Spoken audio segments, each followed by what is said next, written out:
Hello everyone, this is Corey, and in this series we answer the question, is it worth it? This time we will be checking out Elven Assassin. In Elven Assassin, you can drive a truck, cruise downtown acting cool for the ladies, or even... God damn it, Steve. I'm sorry. I'm sorry what? I'm sorry, Big Daddy. God damn it, are we still live? Alright, now that we wasted enough time, we can move on to the good stuff about Elven Assassin. This archery tower defense style game has you shooting arrows into various enemy types who approach your main castle gates. The objective is simple, and your role is to kill the enemy before they reach the gate. If they go through the gate, your castle's health goes down, and once it reaches 0, the game is over. Elven Assassin has a single player mode, or you can group with up to 3 other players to help you survive each wave of enemies. Waves become progressively more difficult, and later waves start to introduce more difficult enemy types. If we talk about the mechanics, the shooting feels fantastic. Drawing your bow felt much better than a game like Hollow Point, because you don't have to reach back as far to grab your arrow. Outside of shooting, you have access to your spell menu when you draw your bow and point your thumbstick in the direction of the spell you wish to select. This brings us to game aspects.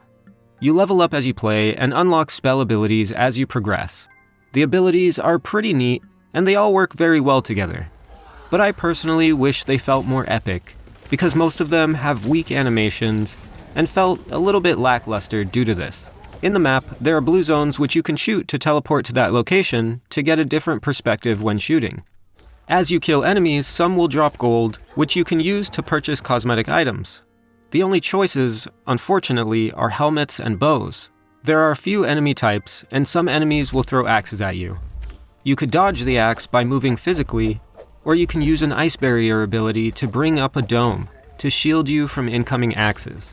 Outside of the tower defense game mode, there's also PvP. PvP is okay, but the biggest flaw I saw in PvP is that you can see your opponent's names above their heads.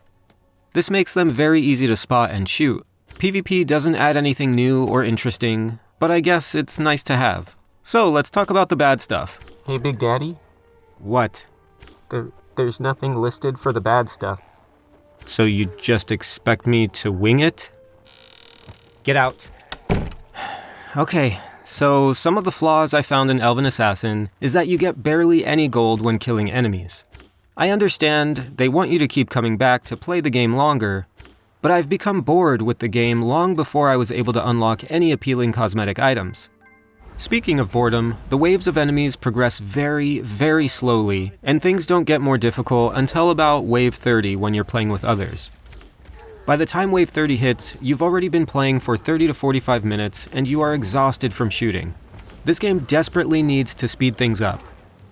Most people only play 30 minutes to an hour, and when the first 30 minutes of Elven Assassin is so boring, it doesn't make me want to play at all. There are many ways to fix this, and the simplest solution that I found, without changing too much, is to add an option to start the game at later waves, so you can skip all of the boring stuff. I also think more robust spell abilities would help the game drastically. What is limiting the developers from creating massive fireballs raining down from the sky, or giant tornadoes sweeping the enemies away? This is a video game, and in VR there are so many amazing possibilities in a fantasy game such as Elven Assassin. But instead, we are left with boring animations and spells which look and feel weak. Even if they added something as simple as exploding barrels you can shoot at strategic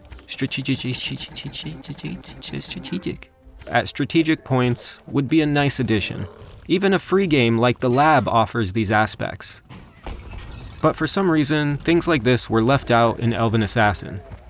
In the end, gaming is all about having fun, and VR is about being in awe, and unfortunately, Elven Assassin doesn't bring either of these to the table. So, is it worth it? Elven Assassin is an older VR title now, and it shows. This doesn't mean it's bad, but the developers could have done a lot more over the years to keep the game interesting and more engaging. Overall, Elven Assassin just needs more. More enemy types, more cosmetic items, more spells and abilities, more game types, and more things to keep me interested in playing. Once you've played for 30 minutes to an hour, you've experienced everything there is to do, which isn't too much. I'm glad they recently introduced a new map and a PvP game mode. But it's too little too late. This is definitely a game I'd recommend to pick up on sale, because there just wasn't enough to keep me interested for the price. This was all just my experience though, and I'd love to hear what you think of Elven Assassin and whether you think it's worth it.